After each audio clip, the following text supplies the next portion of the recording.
Guys, আসসালামু আলাইকুম। আমি চিকেন পকোড়া করব। তা চিকেন পকোড়াতে কি কি মশলা দেব? প্রথমে আমি পাতিলেবুর রস দিয়ে দেবো।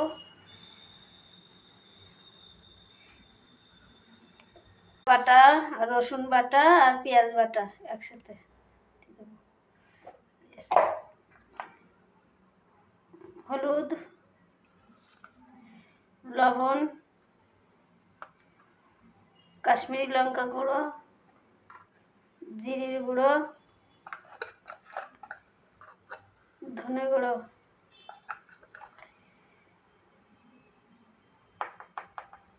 গরম মশলার গুঁড়ো, একটু তেল দেবো। এবার এটা ম্যারিনেট করে রেস্টে রেখে দেবো 1 ঘন্টা।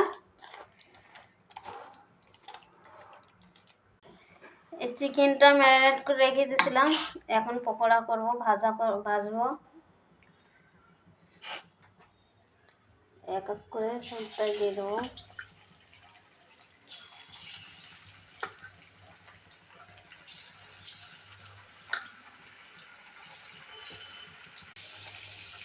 উল্টাই দেবো।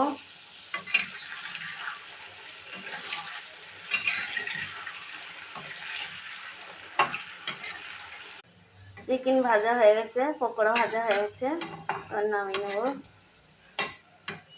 চিকেন পকোড়া হয়ে গেছে, চিকেন আর টমেটোর সস দিয়ে এখন খাওয়া হবে।